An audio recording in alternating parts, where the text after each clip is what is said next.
जे जो तो अल्लाह को चंदो भी ने दे मस्जिद जी छित हणाई दो सुभान अल्लाह आसमान जा मलाइका जी ते तगारियूं खणदा जा तोखे मूंखे खणियूं आहिनि वाले वारनि खे खणियूं आहिनि 10 बाय 10 जो कमरो 8 ॾींहं में ठही थो वञे अॻिते खणी मौलवी खे झल जो दीने खे दबरा पर मां बटे ॻाल्हियूं करे बि रहम करे हिदायत दे मोहब्बत दे मान करे तो कया त रब मुंहिंजा लफ्ज़ कबूल करे ऐं तोखे पहले वारनि खे जज्बो जागे रब कायनात जो घर मस्जिद सिंगार दी वञे सुभान अल्लाह मदीने जे साईं जी हदीस मुबारक पाण फरमाइनि था मन बना लिल्लाह मस्जिदन जे मस्जिद ठाराई अल्लाह जे लाइ सुभान अल्लाह घर ठाराए सो बचन ले घर ठाराए सो पांजी राइश ले पर असा का बाद में असा जा पुत्र हुंदा मरी विंदासी पुत्र हलाइंदा वरी उन जो औलाद पुत्र असा जा दर्जे बदर जे टाइम गुजरंदो केड़ी खबर अगते असा जे औलाद जा हालात छा थन थी तो सके दलदा खणी वजन दुबरन जी पुठ में गे वडी बिल्डिंग खबाए वजन पर मुजा अदा अगर मस्जिद में तामन कयो सु मस्जिद जी खिदमत कई सी त हिते भी रहमत जारी कब्र में बेचारी क़यामत में सुभान अल्लाह तो मुजा मिठा सरकार ता फरमाइन मन बना लिल्लाह मस्जिदन जे मस्जिद ठहराई अल्लाह जे लाए बनल्लाहु लहू बैतन फिल जन्नत अल्लाह जन्नत में उजले माड़ी को ठहराए सुभान अल्लाह हाने तो हुक्मरान हया जो सब हदू उरांगे विया आहिनि गरीबन जा मिस्कीनन जा घर पट कंदा था वञनि सरकारी प्लाटन जे बहाने सां हे जो हेतिरा सरकारी हराम हलाल जा खाई बप भरिया थन उते कानून किथे आ करप्शन खत्म न थी थे उते कानून कोने कानून थी गरीबन जे घरन ते नाज़िल थियो आ पर मां ॾिसां थो ॾियां असां जे मुल्क जो वजीर आज़म ऐलान करे सदर हाउस में असेंबली में ऐलान करे तमा नौशर फिरोज जी फलानी कॉलोनी में फलाने गरीब जे लाइ 50 माड़ जगह तो ठहराया सुभान अल्लाह अब आज वजीर आज़म ऐलान करे दुनिया जी मीडिया जो नजरों ते खुपी विदियूं मानू हैरान थी विदा अड़ियो नौशहरे में आए कड़ो जके वजीर आज़म नौशहरे में 50 मंजिला घर तो ठहराए दे सुभान अल्लाह अब दुनिया हैरान थी विदी पर यो घर ठही भी विदो पर क़यामत जे सिलसिले में ठही भी विदो सुभान अल्लाह केड़े कम जो मुजाहिद भा दुनिया उनके वहवा कंदी दुनिया अले छा चवंदी पर यो पूरो ऐलान अगर ठही वने तरे चंद साल 100 साल 50 साल ताईं को खबर ना छा थी तो पर अल्लाह तो फरमाए मन बना लिल्लाह रबी हदीस तो बुधाया सुभान अल्लाह सरकार दा फरमाए मन बना लिल्लाह मस्जिद ठहराई अल्लाह जे ले वलो का मफासे कतात ले बैदहा वा मस्जिद पखी जे आखिरे जेतरी छोन होजे सुभान अल्लाह सभी गंजी चवात फकीर जी दिल खुश थिया सुभान अल्लाह सरकार दा फरमान जे मस्जिद ठहराई अल्लाह जे लाए और मस्जिद पखी जे आखिरे जेतरी छोन होजे बनल्लाहु लहू बैतन फिल जन्नत लाउन ले जन्नत में माड़ी तो ठहराए सुभान अल्लाह वजीर आज़म जे के घरड़ो ठहराए दे सदर जे के घर ठहराए दे एपीए एमएनए जे के बंगलो ठहराए दे उन्हें ते हैरान थियो था बात किचली थे तो रब जो हदीस महबूब तो फरमाए जे को मस्जिद की खिदमत करे मस्जिद ठहराए मस्जिद तामीर करे अन्या जन्नत में पहुंचदो उन माड़ी ठहर होंदो सुभान अल्लाह मदीने जी मस्जिद ॾाढी तो सुभान अल्लाह सुभान अल्लाह सुभान अल्लाह मदीने पाक जा मंजर दिसी चवंदे सुभान अल्लाह वाली को दबा पत्थर दिसी चवंदे सुभान अल्लाह चयो दिल है लहलगासी हबीबन साण मिलदासी खुली बमदा दर दर दिसी चवंदे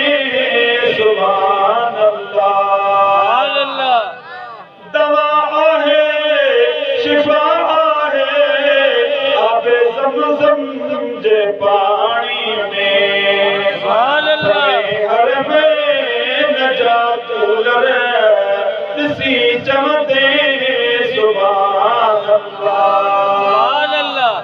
वरी जब शाम थी दिया रोज़ जी छाई दिया विठल उन छाव में लश्कर ॾिसी चवंदे सुभान अल्लाह रजब शअबान ऐं रमज़ान या ज़ुल्हज महीने में ईंदो करी बख्श दे आदर अदर सी चवंदे सुभान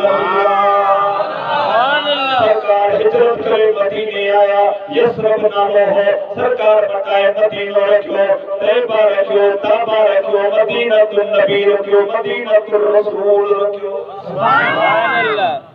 पो सरकार मस्जिद नबवी जो बुनियाद रखियो इन मस्जिद नबवी शरीफ जे पेरी जो प्लाट हो मदीने पाक जे बिन नठड़न यतीम छोकरन जो हो सहाबा जी जमायत वडा वडा सहाबी अबू बकर सिद्दीक के नबी से घुरायो उमर फारूक उस्मान के मौला अली के सलमान ऐं आशिकन के घुराए सरकार मुशावरत कई त मस्जिद ठाहिणी बुनियाद रखणो प्लाट जी तलाश कयो प्लाट ॻोल्हियो त बिन यतीमन जो मदीने जा माण्हू उन प्लाट में कतल सुकाईंदा हा उन जो मुआवज़ो ऐं पैसा उन्हनि यतीमन खे ॾींदा हा उन जो घर इन ते बेहलियो उन जो पीउ कंहिं जंग में शहीद थी वियो हो जीअं जो सरकार खे ॿुधायो वियो साईं प्लाट भलो पर आहे बिन नंढड़नि जो पीउ उन जो मरी वियो आहे सरकार फरमाए नंढड़नि खे मुंहिंजी दरबार में वठी अचो आया सरकार जी दरबार में आया पाण फरमायो पुट प्लाट तव्हांजो भलो आहे मस्जिद ले सुने थो असा कमेटी जोड़ी आ सहाबा जो बोर्ड जोड़ियो आ उहे इन जी कीमत कंदा इन प्लाट जी हलंदड़ कीमत केतरी आ वो प्लाट जी कीमत तव्हां खे ॾियूं था बे पासे प्लाट खरीद करे तव्हां खे ॾियूं था त इते असां मस्जिद नबवी जो बुनियाद रखूं सुभान अल्लाह बिन्ही हुयात मासूम हुयात यतीम हुयात सगीर हुयात नठड़ा पर मुझे नबी जी तालीम मुझे नबी जो फैज़ जियां वडन में रंग लाए छड़ी जियां महबूब जे असहाब जे नठड़न में भी सरकार जो फैज़ जारी हो सुभान अल्लाह आहे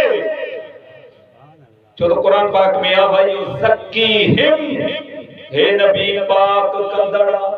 सुभान अल्लाह एड़ा पाक करे छड़ी वजात पाक पर नडड़ा भी पाक जिया जो मुझे नबी जी दरबार में वे यतीम भई नडड़ा आया सरकार के अजी अर्ज तो जगो अर्ज के या रसूल अल्लाह ए प्लाट असा फी सबीलिल्लाह मस्जिद ले जाऊं था सुभान अल्लाह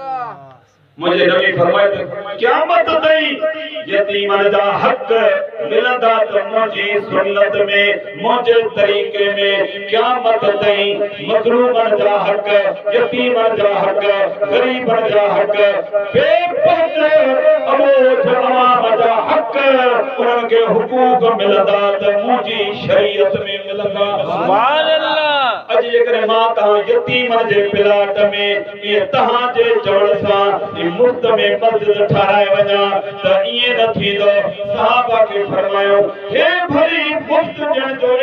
ऐलान कर पर तव्हां कीमत कयो जीअं जो उन प्लाट जी कीमत सहाबा मुक़रर कई मदीने जे साईं छा फरमायो सभु गॾिजी चओ सुभान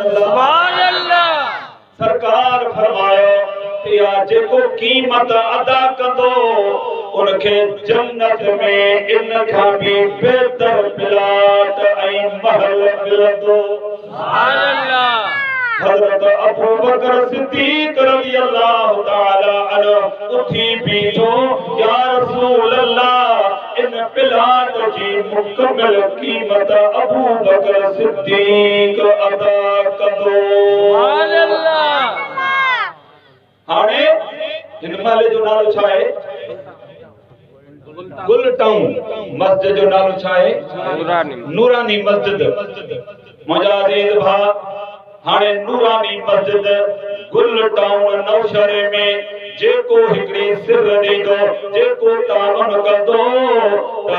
दुनिया में त सवाब ऐं अजर रहमत रब जी सूरत में मिलंदुसि, पर क़ब्र क़यामत में दर्जात बुलंद पिया थींदसि। नारे पंजतानी सवालक नारे हैदरी वरी तो सुभान अल्लाह। सुभान अल्लाह। मुंहिंजा अज़ीज़ भाउ, सरकार सल्लल्लाहु अलैहि वसल्लम जीअं जो ऐलान कयो त अबू बकर सिद्दीक रज़ियल्लाहु ताला ने मस्जिद जे प्लाट जी फौरन क़ीमत यतीमन जे हवाले कई ऐं उन्हनि खे प्लाट नेमल बदल वठी ॾिनो वियो। मुंहिंजा अज़ीज़ भाउ, अॼु तोखे रब दीदार कराए, मदीने जा मके जा वञी दीदार कर। जीअं जो मस्जिद नबवी में वेंदे तूं न हूंदे, मां न हूंदुसि, बल्कि अल्लाह जा लखे आशिक पिया ईंदा, फर्ज़ पढ़ंदा, सुन्नतूं पढ़ंदा, नफ़िल पढ़ंदा, तिलावतूं जारी, रहमतूं जारी, रब जो नूर मदीने में जारी। जिथे रहा रात से सुहारा हमद। सुभान अल्लाह। मुंहिंजा अज़ीज़ भाउ, अज इन मस्जिद नबी में हजारे फजर नमाज पढ़ियूं, हजारे मुसलमानन ज़ोहर पढ़ी, हजारे मुसलमान असर पढ़ी, मगरिब पढ़ी, इशा पढ़ी, जुमो पढ़ियो। इन हजारन लखन के सवाब रब्बे कायनात दीदो, पर इन सभनी जेतिरो सवाब अबू बकर सिद्दीक के जन्नत में पियो मिलंदो। सुभान अल्लाह। हाणे जंहिंखे रब हेॾा सवाब, रहमतूं, नूर, बरकतूं, जन्नत जूं इनाम रब पियो ॾींदो, उनखे अगरि केरु बदबख़्त घटि वधि ॻाल्हाए त फ़र्क़ु पवंदो ई कोन। या लानत गार घटिया ॿोली उनखे बूथ में लॻंदी, अबू बकर ते रहमत पइजी वसे। सुभान अल्लाह। छो सरकार फरमाइनि था, मां बैन बैती व मिंबरी रोज़तुन रियाज़िल जन्नत, मुंहिंजो मिंबर ऐं मुंहिंजो घर इन जे विच में जेका ज़मीन आहे जन्नत जो टुकड़ो आहे। सुभान अल्लाह। मुंहिंजो रोज़ो उन ई टुकड़े में आहे। बण यार नबी दे यारां दा, बण यार नबी दे यारां दा, अक़ल होवे तां चल मदीने, वेख तूं जोड़ा मज़ारां दा, बण यार नबी दे यारां दा, बण यार नबी दे यारां। अचो त मौला अली शेर खुदा। सुभान अल्लाह। सुभान अल्लाह। असांजे भाई एहतशाम मौला अली जो नारो हयो, असांखे नारो वणी वियो। सुभान अल्लाह। पंज नारा हूंदा। सुभान अल्लाह। घणा? पंज नारा। नारे तकबीर, अल्लाहु अकबर। ॾाढी चओ, नारे तकबीर, अल्लाहु अकबर। नारे रिसालत, या रसूल अल्लाह। नारे तहकीक, अच्छा, नारे हैदरी, नारे पीर, ये नारा हूंदा है। ॾाढी चओ सुभान अल्लाह। सुभान अल्लाह। मुंहिंजा अज़ीज़ दोस्तो, मुसलमान भाइरो, मौला अली 13 रजब ते विलादत, ॿियूं रिवायतूं बि आहिनि, काबतुल्लाह में अचण जी रिवायत आहे। सुभान अल्लाह। अहले सुन्नत वारा मञीदा, छो इनकार कंदा? असांजे रग रग में मौला अली ने प्यार आहे। सुभान अल्लाह। भले बेचारे खे ख़बर ई कान्हे, भंग जे कूंडे ते ऊंधो किरियो पियो आहे, हुन बेचारे खे कहिड़ी ख़बर? हे वुज़ू करे अली अली कंदा आहिनि। सुभान अल्लाह। हे मस्जिद में अली अली करण वारी जमायत आहे, अहले सुन्नत जमायत आहे। सुभान अल्लाह। मलहंग जो नारो खयो वई तां जा लही वियो छो? सुभान अल्लाह। सुभान अल्लाह। सुभान अल्लाह। अन्या त मंज़िल अॻिते पई आहे, इथे ई अलाए किथे गे। सुभान अल्लाह। सुभान अल्लाह। अली जो ज़िक्र अचे, शैतान पचे, आशिक खुशीअ में रचे। सुभान अल्लाह। अली असां जो आहे। अली इमाम मनस्तो मनम गुलाम अली, अली इमाम मुंहिंजो, मां अली जो गुलाम आहियां। हज़ार जान ग्रामी तो फिदाए नाम अली, हज़ार जानियूं हुजनि अली जे नाले ते कुर्बान हुजनि। सुभान अल्लाह। सुन्नी मस्जिद में अली अली कंदो, सुन्नी पंहिंजे जलसे में अली अली कंदो। छो अली मुझे नबी सां गद्दा, अली असहाबन सां गद्दा, अली कुरान सां गद्दा, अली दुनिया में भी गद्दा, जन्नत में भी गद्दा, मस्जिद में भी गद्दा। सुभान अल्लाह। खैबर जी बल्कि खंदक जी जंग में हिकिड़ो वाक़ियो बस चवंदा आहिनि त लप मां खरार जी ख़बर पइजी वेंदी आहे। सुभान अल्लाह। अहिड़ा थकल था लॻो जहिड़ा सुबुह खां वेठल आहे। सुभान अल्लाह। बेटा एक मिनट तो फरमाए थे ये कम कमीणियन जीअं सुमन पेर टिढ़ा करे लोकान लतीफ़ चई हाड़ी रे होतन जे सजे रन सुमी से पुनू की पसंद की न की। सुभान अल्लाह। मुझा प्यारा दोस्तों मुसलमान भाइरो, खंदक जी जंग में इब्ने बुद्ध नाले को पहलवान आयो, मुसलमानन के ललकारण लगो, हकलो करण लगो। बस जीअं हुन जो हकल करण मौला अली उथिया, तवजा कयो। सुभान अल्लाह। सुभान अल्लाह। ये जेके विच में खाल छड़िया अथव ये खाल न छड़ियो हा सीधा छड़ियो मुझे चवण कंदा घर छड़िया आया उता तू दुकान कचरियूं छड़िया बाकी हेडे मुझे चवण कोन कंदा। सुभान अल्लाह। सुणाते सुनियो जो बाकी 10 मिनट में किताब हलंदो जे नथा अचो त मां माइक खणी विच में थो जी वेहा। सुभान अल्लाह। सुभान अल्लाह। सुभान अल्लाह। मुझा अज़ीज़ भा दुरूद पढ़ो सल्लल्लाहु अलैहि या रसूल अल्लाह वसल्लम अलैका या हबीब अल्लाह। इब्ने अमर जो नालो इब्ने बुद्ध सरीदा बिन मणन जो लोह टोपलो पातल जो लोह जो टोप बिन मणन जो इन चंड्रे जो बुत केतरो हुंदो। सुभान अल्लाह। बिन मणन जो लोह खोत टोपलो जंग जे मैदान ते हिफाजत करण वारो इने जो वजन छा हुंदो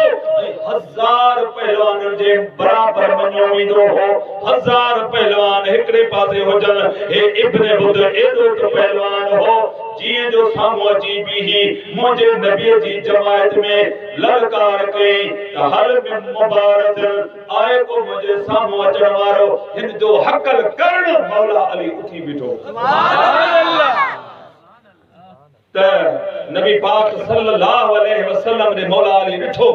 या रसूल अल्लाह इजाजत मिले पाण फरमायो त 1000 जे मटा पाण फरमायो इजाजत दियो। सुभान अल्लाह। अली इब्ने बुद्ध पाण फरमायो इजाजत दियो। पाण फरमायो हेॾे आयो मदीने वाले साईं जे वेझो सरकार अलम नशरा लक सदरक वारे सीने सां लाए भाकुर पाए पाण पेशानी ते चुमी ॾिनऊस पाण तलवार ज़ुल्फ़कार ॾेई पाण फरमायो अली तोखे तो अल्लाह जे हवाले कया इन्हे खे जो तुंहिंजे हवाले कया। सुभान अल्लाह। हाणे जीअं जो मौला अली साम्हूं आयुसि त मौला अली खे चई त तूं मूंसां छा विढ़ंदे इब्ने बुद्ध जो नालो ॿुधो अथई। मौला अली ख़बर अथव छा चई नूरानी मस्जिद वारा। सुभान अल्लाह। गुल कॉलोनी में गुल वांगुरु टिड़ण वारा। सुभान अल्लाह। मौला अली चए हाओ मां अली आहियां इब्ने बुद्ध आई त का वॾी ॻाल्हि कान्हे का चई त 1000 मुंहिंजे अॻियां बीह न सघंदा आहिनि। मौला अली फरमायसि त सम्मतनी उम्मी हैदर मां बजाओ त अम्मा मुंहिंजो नालो हैदर रखियो हो। सुभान अल्लाह। पर इन हदीस जो तर्जुमो वरी हिकड़े आशिक ॿिए तरीक़े सां कयो आहे। सुभान अल्लाह। सभई चओ सुभान अल्लाह। मौला अली फरमायसि त तू अली से लड़ सके ये तेरी समझ का फेर है। सुभान अल्लाह। तू अली से लड़ सके ये तेरी समझ का फेर है। तू शैतान की लूमड़ी और ये खुदा का शेर है।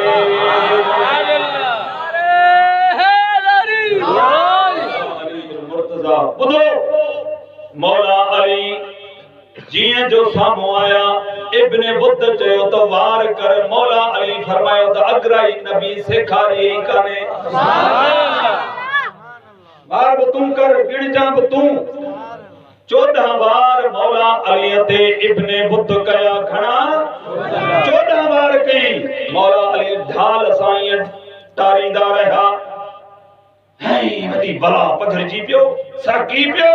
14 बार करे उन वक्त में बिड़न जो उसूल होंदो ये ना जे दौर में एकड़ो लिलू पंजू ठिशकड़ी ना के मारे विजे सुभान अल्लाह कदा थी तो सके नो ही कर हमरा वियो ओ दौर तलवार जो खबर पवे तो सामो अचे तो मर्द जो मट्टा पर मौला अली के जो 14 बार की पाण बचाए या ढाल सा ही साके पियो पाण पुछो से घणा बार कया थई इब्ने बुद्ध हा हेडा धक हलन था हमला हलन था हेडा मदीने जे साईं छा फरमायो सुभान अल्लाह सरकार मदीने जा सन पिया पाण फरमायो था सहाबा जी या रसूल अल्लाह होड़े सो बरज़ल ईमान कुल्लहु आल कुफ्र कुल्लही सो त मुकम्मल ईमान मुकम्मल कुफ्र सा की तो बड़े सुभान अल्लाह दिसो बस मौला अली शेर खुदा जरे बुद्धो त इब्ने बुद्ध जो त 14 बार कया था मैं गिणया ब मुआहिन मौला अली जी सखावत न जो सुनी सुभान अल्लाह और फरमायो तो 13 बार कया मैं हिकड़ो झल जा सुभान अल्लाह ठगा जो तलवार कढाई तो धड़ हिकड़े पासे मुंडी बे पासे सुभान अल्लाह मुसलमानन में नारे तकबीर अल्लाह अकबर मैदान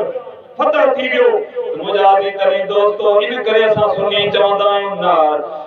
नारो अली जो हण बेड़ा तारे तो छदे नारो अली जो हण बेड़ा तारे तो छदे नड्ढा वड्डा सब दुश्मन मारे तो छदे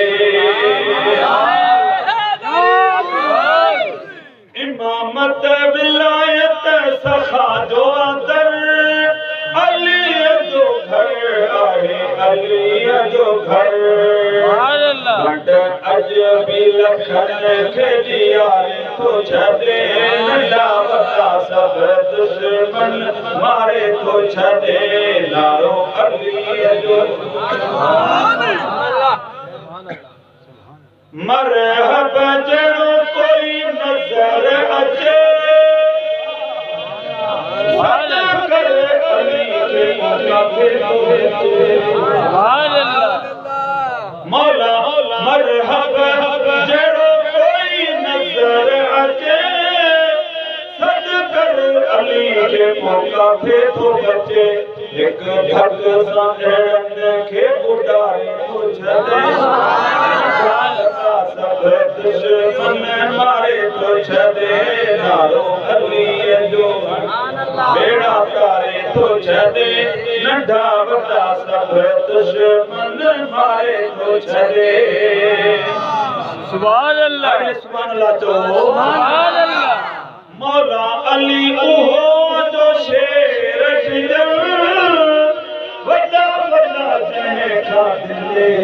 जिदल सन्नी लिखे वने को न तो के केड़ी खबर है तो राम अल्लाह जी को खबर काने का सुभान अल्लाह अचे त सामो मस्जिद में वे तो के कुरान भी बुधायूं हदीसूं बुधायूं आई तो खबर पवे तो मौला अली जो शान छा है सुभान अल्लाह जे को वे तो टिटी वांगु ट्रा ट्रा करे सुभान अल्लाह अड़े जो सुभान अल्लाह मौला अली ओहो जो शेर दिल वड्डा वड्डा जे का दिले एक खड़ी अख जहे दे बिनिहारे तो छदे सुभान अल्लाह सब दुश्मन मारे तो छदे नारो अली जो हण बेड़ा तारे तो छदे नंढा वड्डा सब दुश्मन मारे तो छदे करी बख्श न तू कसीदा लिखया कसीदा में पंजा अकीदा लिखया सवाल खैर भी अकीदो सिगारे तो छदे सदा अखैर भी अकीदो सिगारे तो छदे नंढा वड्डा सब दुश्मन मारे तो छदे नारो अली जो है बेड़ा तारे तो चले नंढा वॾा सब दुश्मन मारे तो चले सुभान अल्लाह मुझा अज़ीज़ भाउ छो त रात आहे 12 जी सुभान अल्लाह ऐं वार आहे 11 जो सुभान अल्लाह पीरन जे पीर जी यारी मल्हाए मस्जिद में वेंदा आहियूं सुभान अल्लाह को यारी खां टोके मस्जिद में वेहण खां टोके थो यारी में कुरान पढ़ंदा आहियूं यारी में हदीस पढ़ंदा आहियूं यारी में दीन जूं ॻाल्हियूं कंदा आहियूं यारी में नबीअ जे गुलामन खे दावत ॾेई समझाईंदा आहियूं सुभान अल्लाह ये सब ॻाल्हियूं इबादत आहिनि आख़िर में सलातो सलाम पढ़ी मिठड़े रब खां महिरबान बख़्शींदड़ रब खां दुआऊं घुरंदा आहियूं सुभान अल्लाह खां झले थो वो हेतिरे नेकिन खां झले थो त मुंहिंजा अज़ीज़ भाउ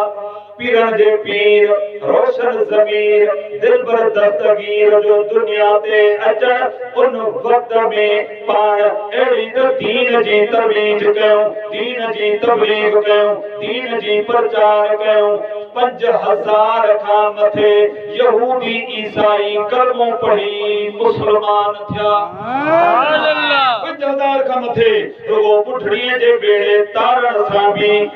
17 यहूदी करामत ॾिसी मुसलमान थिया सुभान अल्लाह बेड़ो कीअं तारी कीअं तरियो मच्छूं खाई वियूं कछूं खाई विया तोखे ख़बर ई कान्हे तुंहिंजे किताब दारुल उलूम देवबंद जो किताब छपियल आहे करामात इमदादिया मुंहिंजी लाइब्रेरी में पियो आहे नंढड़ो किताब आहे लिखण वारो मौलवी ज़ुल्फ़कार अली देवबंदी आहे उन में लिखे थो हाजी इमदादुल्लाह जूं करामतूं लिखे थो तुंहिंजो मुरीद थो चवे त हज ते पिया वञूं सुभान अल्लाह जहाज में चढ़ियासीं समुद्र में जहाज उॾण लॻो पोइ ना खुदा चयो ना खुदा फारसीअ में चइबो आहे बेड़े जे ड्राइवर खे बेड़े हलाईंदड़ खे उन चयो बाबा हाणे अहिड़ी समुद्र जी वीर थोड़ सां अहिड़ी समुद्र जी छोली थोड़ सां हाणे जहिड़ा कोन बची सघंदासीं पंहिंजे रब खे सॼो दुआऊं घुरो दुरूद पढ़ो ज़िक्र अज़कार कयो को निजात जो ज़रियो खुले बाक़ी जहाज समुद्र में वञे थो माण्हू ज़िक्र अज़कार में इस्तग़फ़ार में रब खे पुकारण में नबियन जा वास्ता वलियन जा वास्ता रब खे ॾियण में लॻी विया मौलवी इमदादुल्लाह मुहाजिर मकी जेके सब पाकिस्तान जा देवबंदी पंहिंजो मुर्शिद मञींदा आहिनि घटि में घटि पंहिंजे मुर्शिद जी ॻाल्हि मञींदा सुभान अल्लाह छो मुंहिंजे अॻियां को मशहूर वारे साईं जी ॻाल्हि कंदो त मां अखियुनि ते रखंदुसि सुभान अल्लाह अरशद अली जे साम्हूं को क़िबला साईं आशिक़ अली शाह बादशाह जी ॻाल्हि रखंदो त अखियुनि ते रखंदो लब्बैक या रसूल अल्लाह सल्लल्लाहु अलैहि वसल्लम सां तहरीक सां मोहब्बत करण वारे जे अॻियां अल्लामा खादिम हुसैन रिज़वी जो नालो खणण सां हो अखियुनि ते रखंदो सुभान अल्लाह जेको जहिड़े अल्लाह वारे जो मुरीद आहे पंहिंजे पीर जो नालो पंहिंजे मुर्शिद जो नालो ॿुधण सां ठरी पवंदो आहे इन करे जेके पंहिंजो मुर्शिद चवनि था लिखियो अथनि त अशरफ अली उनजो मुर्शिद आहे बाबा मां कार कंदा कोन थो ॾियां लानत कोन थो कयां मां हवालो तो ॾेई सघां थो न मता सुभाणे को एहतशाम तुनीअ खे चवे को कंहिं ॿिए खे चवे त वह तव्हांजो रातो को मौलवी घटि वधि कराए वियो आहे गारियूं ॾेई वियो आहे न न न न क़ुरान पढ़ंदा आहियूं हदीस पढ़ंदा आहियूं ऐं हवाले तौर नालो बि खणंदा आहियूं मिम चिम कोन कंदा आहियूं सुभान अल्लाह तो लिखियो आहे त ए मुंहिंजो मुर्शिद आहे ठीकु आहे तुंहिंजे मुर्शिद जी करामत हो तो ॿुधायां सुभान अल्लाह तुंहिंजो मुरीद ज़ामिन नाले थो चवे त असां बेड़े में हुयासीं पोइ मां कुंड में वेही मुराक़बो कयो मुंहिंजूं अखियूं बंदि थी वियूं मुराक़बे जी सूरत में मूंखे ॾिसां थो त हिकिड़े पासे खां हाजी इमदादुल्लाह अची बेड़े उन जहाज समुंड वारे खे कुल्हो ॾिनो आहे ॿिए खे हिकिड़ो ॿियो उनजो चीफ ख़लीफ़ो आहे उन जी कुल्हो ॾिनो आहे जीअं काठी खणी कुल्हे ते काशे खणी ॿिए पासे रखबी आहे त उन समुंड जी सीर मां जहाज के कुल्हो ॾेई हली इंसान कपर सां लॻायूं सच अखियूं जो पटियां त बेड़ो कपर सां लॻी चुको आहे सुभान अल्लाह हाणे तुंहिंजो मौलवी बेड़ो तारे जहाज में हज़ारे माण्हू वेठा आहिनि उहे तारे ॿाहिरि कढी सघे थो त इनकार कोन्हे मुंहिंजो दस्तगीर दजरे दरिया ते अचे थो औरत उठड़ी रोए थी उन खां पुछे थो अम्मा छो थी रोई चवे थो हिन जगह ते मुंहिंजो पुटु परिणियो अचे पियो बेड़े में हिन में अचे पियो दजरे दरिया में पाणी जी छोली आई लुड़ी वियो जंग हली वई पोइ उनखे 12 महीना थी चुका आहिनि या 12 साल थी चुका आहिनि पोइ जॾहिं बि पाणी भरण ईंदी आहियां ॿियूं औरतूं पाणी भरे हलियूं वेंदियूं आहिनि मूंखे पुट जो काज याद अची वेंदो आहे पोइ 2-3 ॻोढ़ा गाड़े दिल नरम करे पोइ हली ईंदी आहियां हाणे इन करे रवां थी कई मुसाफ़िर लंघी विया के हाल न पुछो आहे पीराने पीर था फरमाइनि त अम्मा परेशान न थी बस हीअं पाण रब जे हथ खयूं छा दुआ घुरण नाजाइज़ आहे छा दुआ करे थो मुंहिंजा मालिक क़यामत जॾहिं सॼी काइनात खे ज़िंदा कंदे दुनिया में भी ज़िंदा कंदे तो तोखा के पुछण वारो कोने मुंहिंजा मालिक दुआ थो घुरां हे वीचारी रोए थी इन जे बचड़े खे ज़िंदा कर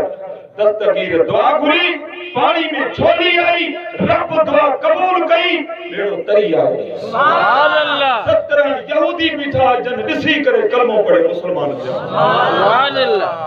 हुन जो बेड़ो आबाद थियो यहूदिन खे कलमो नसीब थियो दस्तगीर भलो कम कयो सुभान अल्लाह अञा दलील दीदो हरां अञा भी आहिनि बुस्तान औलिया मौलवी